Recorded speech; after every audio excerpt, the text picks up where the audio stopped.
And let's get it live. It's Welcome live? back to everyone's favorite podcast, obviously. This one is brought to you by Wall Facial Trimmers.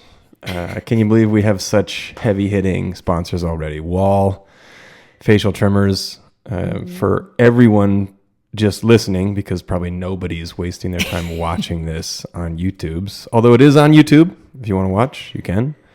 I've joined the X-Men. I'm Wolverine's half brother. Totally not. I have nowhere near the amount of money that Hugh Jackman has, and Yeah, you're the long lost brother that left home. hey! I could be the sister You, or the sister. you could be, yeah, you could be one of them.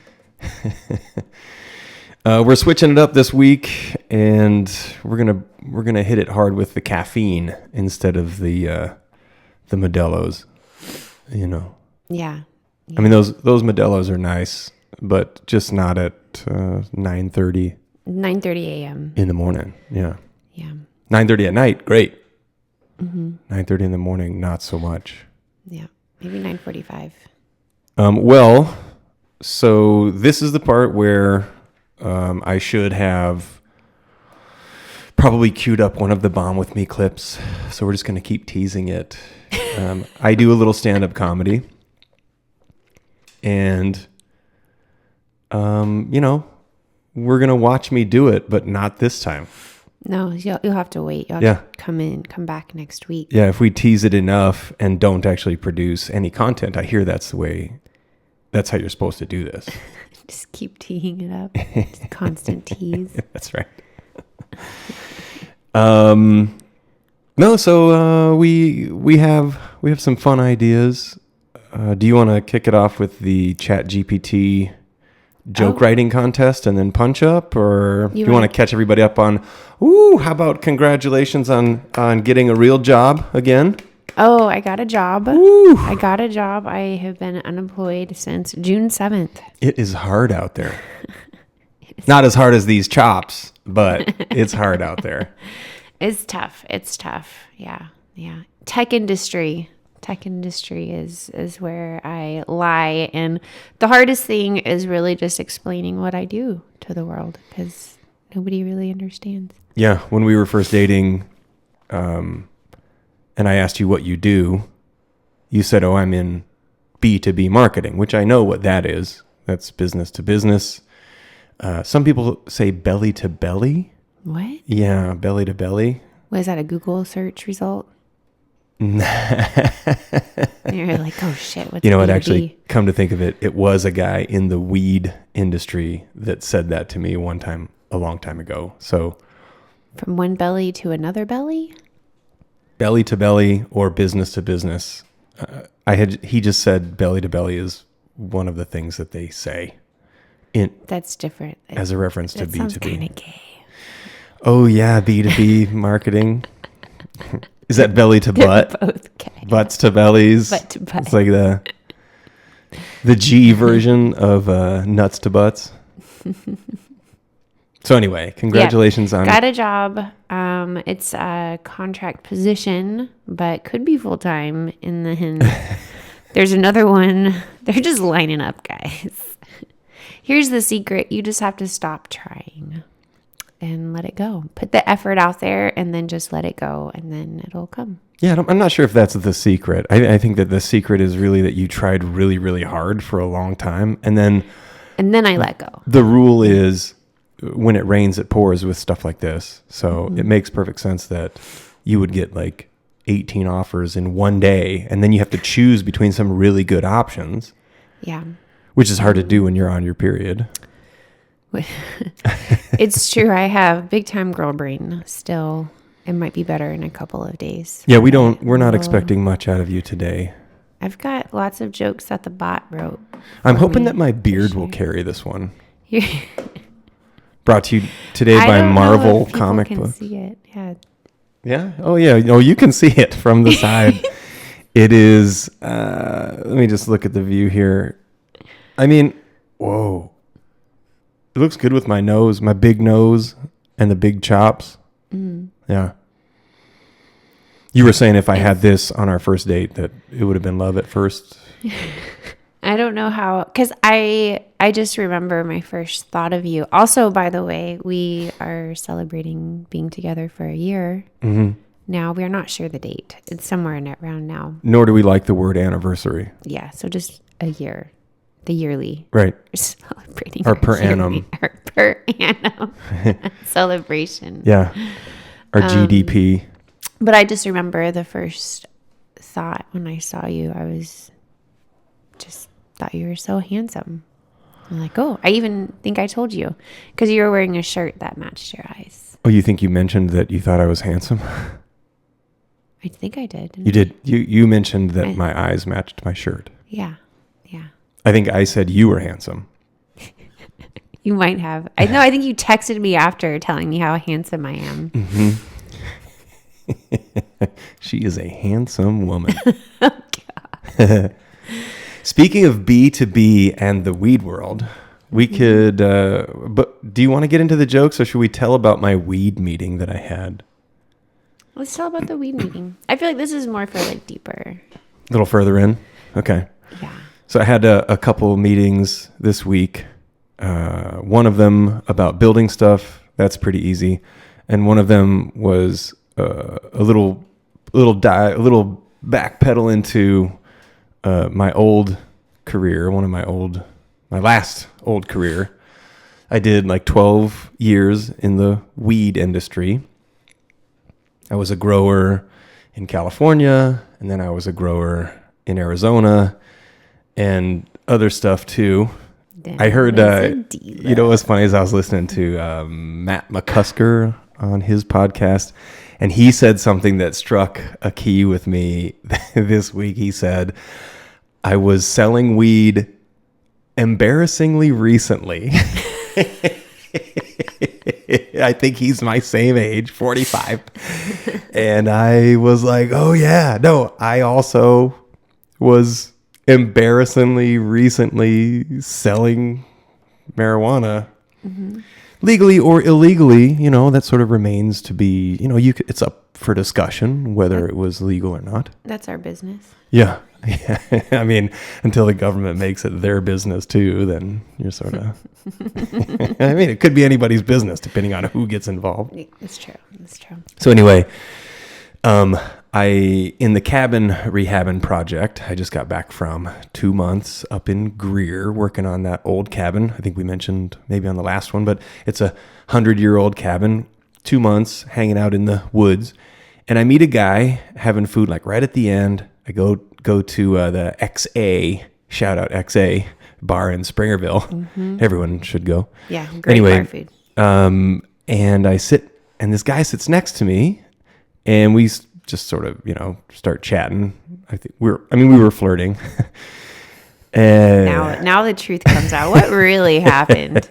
Yeah, this weed meeting, a weed meeting, in quotes. No, so we start chatting, and we talk a little bit about, oh, how'd you get here? What do you do? That's what guys do. I don't even know if he has a wife or if he's happy. We just talk about what kind of work you do. And we were talking about I don't care. Are you satisfied with the decisions you made in your life up to now? I feel like girls talk to each other about happiness and personal growth, and guys sort of skim right over that and get right to how can I benefit from knowing this person? How can I make money off of this guy? Yeah, I don't know. My conversations with my girlfriends are different depending on the girlfriend I'm talking to, on what we talk about. Gotcha. And complain about, and who gets to talk about who. And for how long? Yeah. Right. Yeah, some friendships I'm just a listener all the time. Yeah. Yeah. Yeah, but actually not so much anymore. Yeah. A pretty good balance. Anyways, I'm hijacking your story. No, that's okay. I was just, while you were hijacking it, I just was noticing how far away from the mic you keep getting.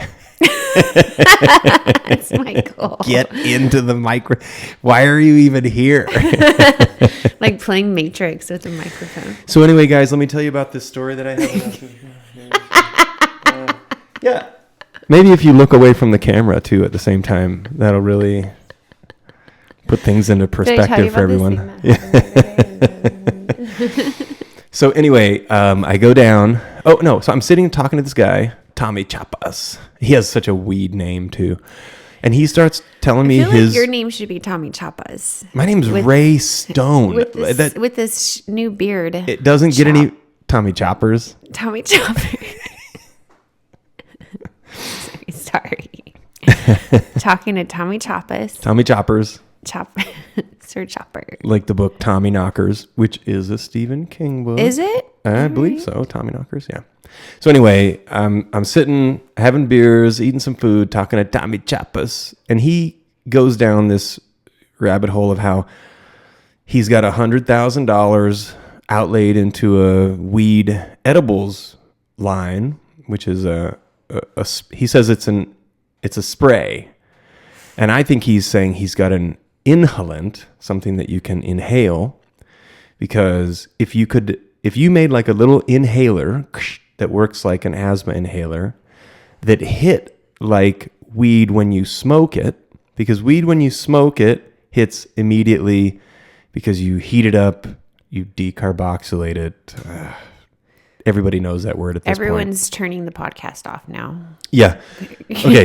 Getting back to can you tell I tried some weed today?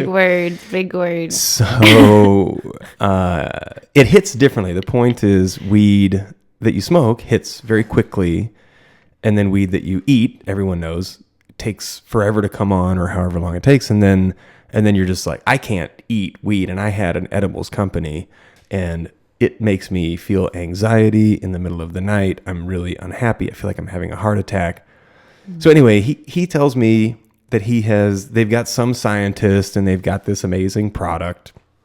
And he says it's nanotech. And I go, I know a little bit about nano. What do you know about it? And he says, I know nothing. And he basically is just worried that his $100,000 is gone, which at this point I'm like, yeah, it's gone. Like, if you don't know how the weed industry works, it works like this. I promise you something. You don't look into my background and history. You give me a grip of money for the promise of way more money coming back to you. And then I just take your money and I put it into something else that I want to do. And then you can call me as much as you want. I'll just keep telling you a new story about something else. And so he's telling me this story of his, and it reminds me of my story, which is we invested in a couple of guys, and they fucked up so hard. They built a company that was working, but they really were using it to like funnel weed in from out of state and didn't tell the investors. And so turns out that's what the accounts were all about. And I'm like, I'm hearing Tommy talk, and I'm remembering my experience, and I'm starting to like sweat in my armpits just thinking about these fuckers. Yeah, you're getting flashbacks. Yeah, I thought you were going to say hot flashes. Yeah, I'm getting those too. So I say, all right, well, I'll tell you what. I can definitely help you figure out if your money is doing anything or if it's totally gone. If we meet with your guy who has the stuff, who's like the scientist guy that's making the stuff. So he goes, okay, that'd be great, actually. I'd love to find out. And I said, and furthermore, I had one product that we hadn't brought to the market yet. We can like use that as the cover story for why I'm down there meeting with you guys, so that he doesn't, get offended that you're trying to figure out if he stole from you, essentially. So it was like this perfectly good plan, which does fall apart at the very end. I love that I fucking stepped all over that plan right at the end, but it's okay because it was already over. Anyway, so I go down and I meet with these guys, and this dude is your typical weed guy. A weed guy knows everything about everything, knows more than you, is going to swear a lot, and is going to say a bunch of words that he hopes are good, but the vocabulary is not. What did he say? He used the word, he said, my philanthropy philanthropist guys, meaning he was trying to say my investors, but investors want money. Philanthropists give money. This is a different thing, like 100%. But this is how weed culture works. They try to seem smart, but probably they just use too much weed, and then they're going to lose your money, right? So I'm down there trying to figure out what's going on. And the bottom line is, are you linked with a dispensary? Because if you're not, you can't sell in Arizona. That's how the law is written. Unless you can be a caregiver where you're growing far enough away from a dispensary that you can bring it in, and that's still legal. But otherwise, you have to have a license to either grow or distribute. And it's all under one. So I get down there, and first of all, the guy introduces himself as Juice because his product is called The Juice. And he's got a nano product. Now, nano is where they break it down into little teeny tiny pieces, and then it floats in the water. And there's no such thing as water-soluble oil. You can't have them. They don't exist. You have oil and water, and everyone knows they don't mix. But you can break it down into little teeny tiny pieces and get those little teeny tiny pieces to float in the water through a process known as emulsion. So this guy starts telling me he's got water-soluble product. I said, well, so the first thing I notice is you can't actually have that. It is scientifically impossible. To which he then replies how stupid basically I am and that his scientist knows everything. And I'm like, yeah, but we're talking chemistry. This is, you can't tell me something exists that can't exist and then tell me that I'm dumb. So I'm like being gaslit on minute 1 into this meeting as he's sitting there telling me he's judging my posture, like asking me, he thinks I'm trying to get something from them. So at this point I'm like, okay, this guy is a typical weed guy. He's in a different business, but he's trying to cover for the fact that he knows he has lost his buddy's $100,000 that's sitting right there. Who's sitting there, yeah. And the bullshit meter is in the red the whole time for me. And when that bullshit meter is pinging in the red, I'm going to at some point, I'm going to pull the veil and you're just everyone's going to see, that it's all gone. And I mean, basically, if a weed guy, if you want to get into the weed business, don't listen to a guy who's asking you for money. That's it. Who's got some great ideas. And they're all going to ask you for money. And he's making this product with a sonicator. And the sonicator leaves metal pieces in it. There's a better way to do it, which he didn't know about. But his way is a $15,000 way or a $5,000 way. The better way is way more expensive. It's $150,000 for the big machine that does it the right way without leaving the metals in it. And he didn't know about it. And I'm just like, this is exactly what happens. Somebody wants to get into weed. They think they know something, but they don't do the rest of the research. That's what our problem was. We didn't do the research on the guys. And we lost, the group of investors lost a little over $1 million on my team. I didn't do it. I tried to save it and almost saved it, but it didn't work. Anyway, these guys are smart guys. Big insurance brokers, big real estate broker, one of the largest firms in Arizona was on my partner list. And they all lost money because all you've got to do is show that you raised a little bit of, Ponzi scheme 101. I'm going to show you, this is how you do it. You get one sucker to bring in another sucker, my buddy, for $200,000. That's all you need to start with. And then you can use that $200,000 to raise more money from as many partners as you want by shaking the stick and showing, look, I've got this $200,000. We're already doing this. We just need a little bit more, but we need a lot more. And then you take that money, because that money is your money now, and then you go build whatever you wanted to build in Oregon. Some might call this a scam. Yeah, it's Ponzi. How to Ponzi. How to Ponzi and scam. And let me tell you, I've got there. Okay, so I've been hogging So let's move to what does Wait. Chad know? Wait, Well, hold on a second. You didn't finish the story. What happened at the very end? 'Cause Oh, that was right. like the crux of Okay. it. Yeah. So- because it was a heated conversation. First of all, I'm a pretty good listener sometimes, but sometimes it doesn't always get through. And I didn't realize that this was a cover-up story for you to go in there. Like you kind of told me, but wasn't really sure. Knew it was a big thing, but I didn't realize how heated it was gonna be. Well, it wasn't supposed to be heated. It really was supposed to just be, oh, hey, you guys, what's your product? Who are you linked with? And what's the distribution plan? Because those are the only 3 questions that really need to be answered. And so he had the product, but he's linked with nobody, so you can't sell. So your plan is you're fucked. And he wanted to go to California. That's their next plan, which is a totally saturated market. But That's right. yeah, so moving. So dumb. The whole thing was for me to try to help Tommy figure out if his money is actually doing something or if it's gone. But during the little meeting, it went for 2 hours, and it was 2 hours of this guy kind of bullshitting his way instead of just saying outright. I mean, he did all the classic things. He talked about how he lost sleep and how he still thinks about it, and how he's still upset, and how he got took to. Juice?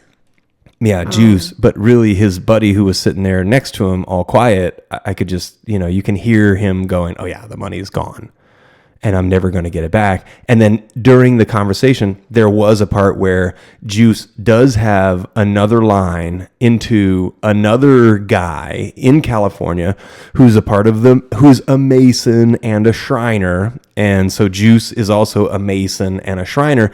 And he's saying that due to the brotherhood of this club, that's going to keep him. I'm like, does he have like paperwork to say that he's a Mason and a Shriner? Because, that's how a lie works. Did you ask him that? No, I didn't. I should have done. Oh, really? Does he have papers? Let's see his papers. I would, yeah. I mean, I said, look, if you're going to try something, you have to be involved is the bottom line. And that's really at the end of the day, a reputable person who you're going to get into business with, in weed or not, you get to be a part of it. If you're going to put your money in, I mean, if you want to guard your money, you have to like have your eyes on it. So I said, you guys need a product that's unlike anything else, which I came up with one, and I don't want to just feed it out here on the podcast, but I'm going to go ahead and do it. K-cups. I'm doing it. Imagine weed K-cups. If we see those now. Oh, that idea. Well, no, it was my idea. Yeah. You always have good ideas. I didn't know which one you were going to share. Nano weed K-cups. So anyway, at the end of it, I'm walking out and walking to my truck, and I'm thinking to myself, I don't even need to call Tommy. He knows that the money's gone. Mm-hmm. And the guy, Juice, yells, hey, sorry we couldn't sell your product for you, which caught me off guard because that wasn't my main. That was the cover story, sort of. And so I just, off the cuff, yell back, that's not even why I was here anyway. And he goes, oh, were you just trying to figure out if I'm full of shit? And I was like, I'm just talking shit. See ya. And popped in the truck and left. And it was like, oh, I totally just. And they work together. That's the best part. Yeah. Like in their real company, those guys work together. So the way that I picture this meeting is like 2 alpha guys just really trying to figure each other out at this table. And then a third guy who's beta, just kind of like meek and, really the true victim here. You got it right. Yeah. We were fighting over his remains. Yeah. You're like the hero trying to, save Tommy Chappas, yeah. And the other guy's the villain, clearly trying to steal all of his money. Come, Tommy, I'll save you. Oh my gosh. I got my Wolverine chops. I could save anybody right now. You do have some Wolverine chops. Okay, so I've hogged the shit out of it. We got to move into the Chat GPT. So we've got a fun idea. Chat GPT. Everyone says that Chat's going to take over all of our jobs. I call him Chad, by the way. Chad CBD is going to take everyone's job, but the one thing I think is safe is comedy, because I don't think so. Here's what, like, I don't think Chat GPT will ever understand why a good old fashioned speech impediment is funny. Right? Like, Yeah. What's your, like, I don't want to say it. It's your joke. I want to say it though. like ChatGPT is never going to know why it's funny that if you ask me what my favorite colors are, I tell you they're red, brown, and green. It's so cute.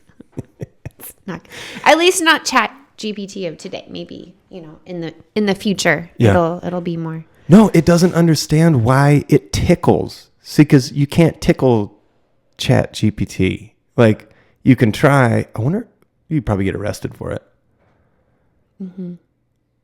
So anyway, we are challenging ChatGPT to write blue jokes, like a non-woke joke on a current event. And here's what we got. Take it away. So I want to do a little bit more build up. So I've been obsessed with politics, as I usually do get obsessed about every 4 years.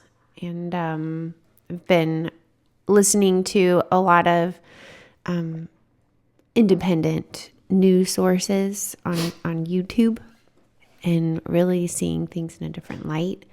And the world we live in is absolutely ridiculous. And I'm not a joke writer, but I do like jokes. So my goal is I want to see if I can train the bot to actually write good jokes over like the ridiculous stuff that I keep learning about that's going on in modern day society. Real world, taking the real world incidents and then seeing if ChatGPT can. And the reason why I bring up the politics is because news media likes to take hot topics and make them political.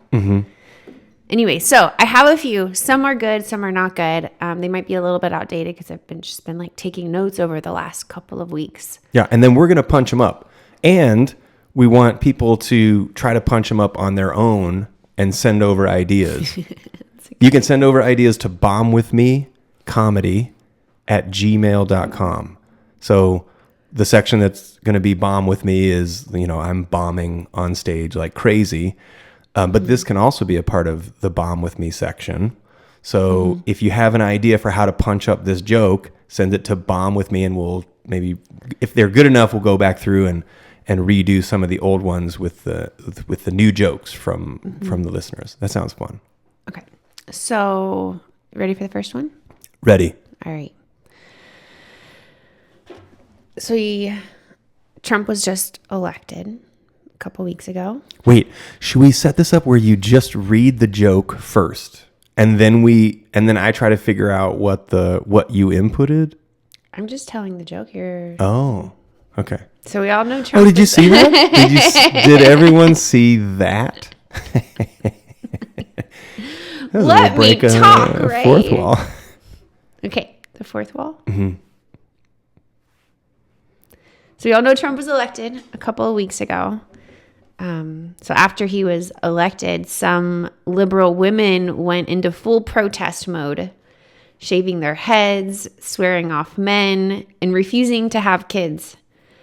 But honestly, it just sounds like they've discovered being single in their 30s. Wait, say it again.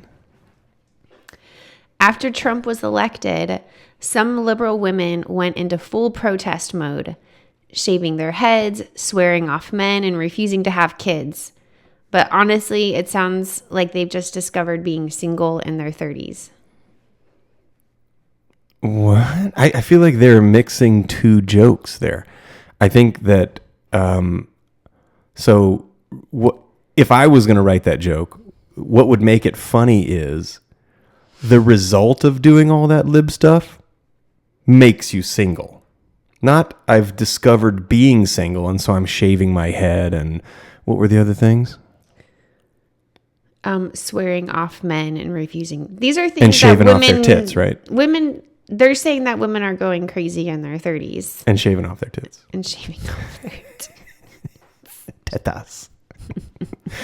So the joke is, so you asked ChatGPT to write a joke about woke women in the post-Trump election, post re-election of Trump.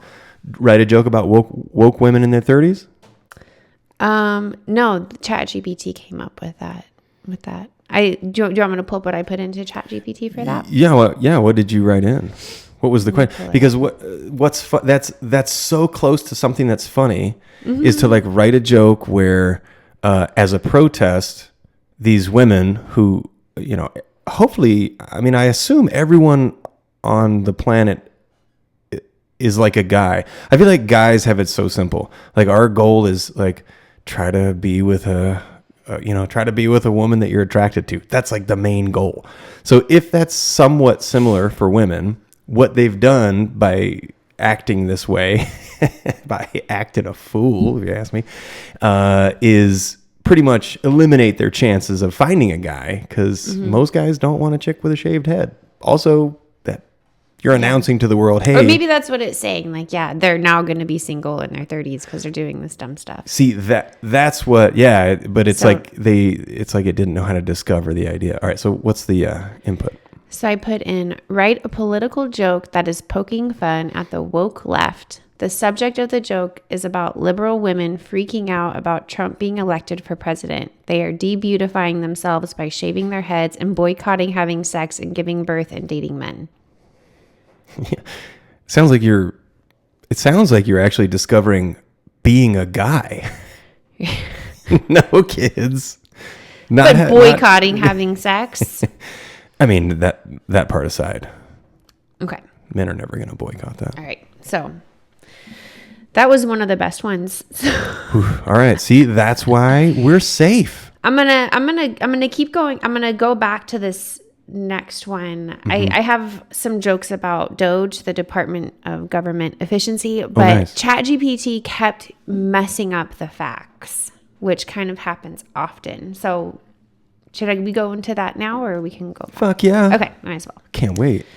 So it's about, I'll just read the joke. The jokes are factually incorrect. Well, and I couldn't get it. I couldn't get the bot to say it correctly. Tell it in such a way that you're owning it as your joke and you're trying to get me to laugh because you think it's funny. Oh gosh. Because that's how a joke works. Okay. And do it into the microphone. I know, Just a thought. I know I get it, but I can't. Oh, there you are. Look at that. So much nicer. These aren't funny though. Okay. Yeah, I'm going to skip those ones because they're not funny. I wasn't planning on telling them. Okay. I have a joke I wrote this week, and I think it's funnier than the ChatGPT one. That's a little one-liner. Success can be tallied in a lot of ways. One way you can tell that you're successful. Success is being able to pop right in the shower after a poop gone wrong. That's success? Mm-hmm. Do you know how successful you feel like when a poop goes wrong and you get one wipe deep and you're like, wait, what are you? Like when you can tell it's going to eat up half the roll of toilet paper. Oh, and that's, yes. But you can just jump right in the shower. That's success. Mm-hmm. Yeah, that's a win. That's a win. Cling. That's me winking at the cling, cling. My William Montgomery winks. Okay. Why did the teenager throw a gender reveal party? Because they wanted to blow everyone away with their news. And for once, it wasn't just the balloons popping under pressure. What? Okay. Yeah, we're tapping into the AI just isn't funny. Mm-hmm. Google is kind of funny sometimes. Mm-hmm. Mm-hmm. I think we can train the bot, though. I think I need to get a new account under the Bomb with Me and train this bot just to write jokes. And I think we can get it to do it over. But we can only have it use it for the joke writing thing. Right. You're thinking because you've asked it so many professional questions that it's treating you like a professional. It's so messed up. Yeah. Mm-hmm. Yeah, do you think that maybe we can clear my history? Do you think that it'll train to learn what we think is funny. Oh, I bet it does. It learns over time. And I actually, here's a creepy thing. I looked up. So under my chat GPT, you can look up under your profile. It has a huge long summary all about me based off of everything I've spoken with it about. So we can create a new one under the email for Bomb With Me. And it is going to think Bomb With Me is just a loony person, because we are going to get it to think of. I think that's what we should do. And this is just for my account. So I think moving forward, we should, or that's where my focus should be. Okay. Maybe we should train it by writing some really dark, funny jokes and then tell Chat GPT, this is funny. This is why. Give it a little training. Yeah. Give it a little what for. Or we can build it up with some of our favorite comedians, so that can be some of like its inspiration. Use Bill Burr or a Bill Burr style or something like that. Yeah. Oh, that's good. All right. Spirit Airlines went bankrupt. I saw that in the headlines. I guess their Spirit really took off without enough fuel to land. Another ChatGPT original. All right, but that is actually good. That's a good premise, because like everyone knows that Spirit is garbage. Yeah. I don't know. I don't know. I guess nothing is jumping to mind for why Spirit. Like the first thing I think is like, oh, the spirit in the sky. Like something dies, it's now the spirit in the sky. Yeah. So that maybe you could use something there, but I don't know. There's nothing funny about an airline going out of business, babe. I can't believe you would try to make a joke about that. Okay, I'm just going to go into these. I have 2 jokes based off of the Doge. Oh, okay, yeah. Okay, like they're factually incorrect, but I'm just going to read what ChatGPT gave me. One of Trump's top priorities as president-elect is cutting government waste. So he's created the Department of Government Efficiency, DOGE, with Vivek and Elon in charge. So far, they've uncovered millions in 2023 spending on critical projects, like teaching monkeys to gamble in Russia, funding drag shows in Ecuador, and answering the age-old question, do selfies make us happy? At this rate, next year's budget might finally prioritize American butterflies over England's. It did I get it. Trying to highlight the mundacity of comparison of butterflies between continents. But that's, that's such a muted version of humor. It took away, I gave it like the facts and I was like, make this funny. And it just messed everything up. Well, there are a lot of people who think like the dog is on the canoe is funny. And it's like that there's a difference between funny and cute. But some people out there, I have dated some people who they're like, if a dog is sitting on the bow of a canoe, they think it's riotous. Like, you've dated people like that? I'm sorry. Oh my God. I am really sorry. I'm so happy you aren't like that. Hey, that's my line. What about your face? I thought your face was really funny. It is pretty funny. When I walked in here.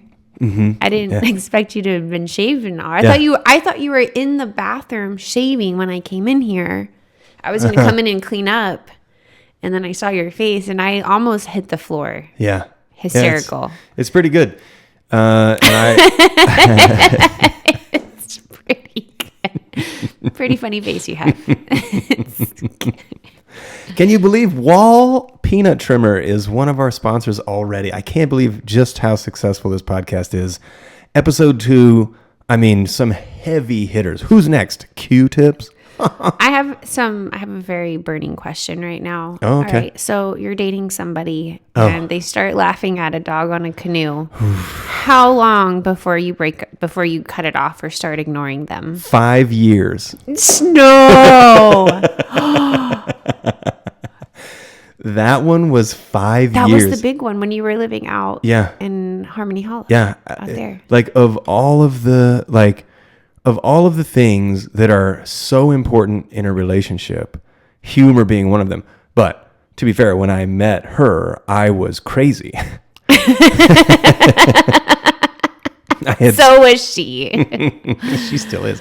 I had spent a couple of seasons growing weed and living out in the woods and really being separated from society and doing DMT and, thinking I was going to be a different person than, I mean, I'm just wrong.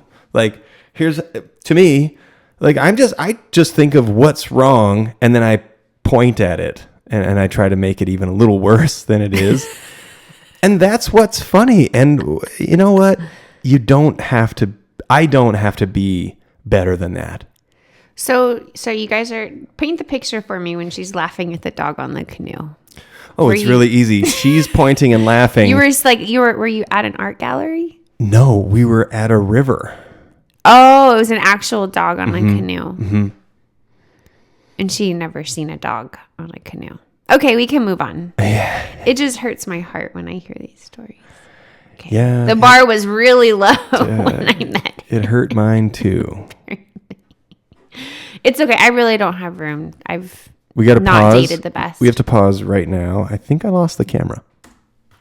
Oh, really? Did it? Oh. And we're back. This episode is not brought to you by GoPro. Nor will the future episodes be. Oh my gosh. I bought that GoPro for, it overheats when you're scuba diving.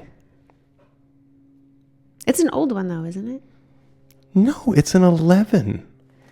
It's only like, when it was new, it overheated while constantly being cooled by 70-degree water. Well, 78-degree water. Maybe I shouldn't get a GoPro then. The new ones, they have to fix it. It's crazy. Like, during adventures. So I bought the GoPro. I'm an adventure guy. I love snowboarding, scuba diving, getting into it, and pretty decent at both. Really decent at snowboarding. Fun stuff. In the cold of snowboarding, it does not overheat. In the cold of the ocean, which is, I like diving at 77, 78 degrees Fahrenheit temperature, it overheats, and I cannot believe it. But that's just the way that it is. So if you're considering getting a GoPro, it's going to overheat on you halfway through, and it's going to shut itself off. So anyway, where were we? What were we talking about when it cut out? ChatGPTs. Your exes. Oh, right. We were talking about me coming off of the ridge and being a crazy person. And so I met her when I was crazy and not when I was like, but it turns out, so here's the deal, guys. A lot of people out there are using mushrooms, microdosing, using DMT, ketamine, all those things to try to find happiness. My advice, and this is the best advice you will ever get in your entire life. Don't make life decisions within 6 months of having a psychotropic, psychedelic experience. You are still who you are. At the end of the day, I've been doing drugs a long time. A lot. I've been doing them a lot lately. Wait. And what I learned is, yes, you get a new sense of yourself, a new perspective on the world, what you might think of as an understanding, and you're going to think you've changed. But at the end of the day, what I think I've found is change happens over time, gradually, and with continuous effort. Consistent effort. The fake it till you make it is more effective than taking a dump of DMT or a hero dose of mushrooms or acid. Those are temporary fixes. And it gives you, it does, I think, help lend to understanding, to forgiveness, to giving yourself a perspective that maybe wasn't there before, an understanding that the connectivity is real, but But you have to keep reminding yourself that over time, consistently, for that change to actually integrate into your life. But don't make big life decisions on the tail end of a mushroom trip, because in 3 months, when you are back to who you are, and here's the deal, you are who you are. You can't get away from it. There is no fix. There is only continuous work. And my favorite, so my very favorite thing is fake it till you make it. Fake it till you make it is saying what you want, telling the world thank you, expressing gratitude and happiness. Is the cat trying to get in? Pearl's trying to enter. Well, it's almost time to end it, but I think we should end it. This is actually a true, real note for ways to improve the quality of your life. And one of the best ways to do it is to actively be appreciative and say it out loud, and say it to yourself, say it to the world around you, say it to the person next to you. I love it here. I'm so happy that I get to do this, and happy that I get to do it with you and with anyone watching or listening. And that every day, if you just say it every day, you actually grow the strength of that neuro response, the synaptic response that goes to happiness, and the one that goes to anger or sadness. Those are like muscles. Everything has a muscle memory, and in your brain, if you create peptides and send them to the happy synaptic response, that happy synaptic response becomes stronger. The muscle memory for the electrode or electron or however the peptide transfer works does become stronger the more that you focus on that particular attitude or expression. So fake it till you make it is a tool. And I don't know, I feel like maybe I don't know if anybody actually teaches it, but I will say for me personally, it works. And so try it out. The way I see it is our feelings are all temporary. They come and they go. But what is real are the blessings you have, the gifts you have, and you have to voice them out loud. You have to consciously give gratitude for those things. We have a heater in every single room of this house. We have portable heaters that you can take around everywhere. We have central heating. We're not getting cold. We can stay warm. That is a very basic thing that we take for granted. Or for granted. I take it for granted myself. So if these are the things that we can keep reminding and grounding ourselves on, so that as these feelings of happiness and sadness and anger, as they come and go, it doesn't really matter. They don't really affect you, because you're always remembered like, oh shit, I'm really lucky. Well, I'm going to go ahead and say that's a wrap. I love what you did there, because I heard you say, don't forget, all of this is temporary. We love you. Bye. Bye.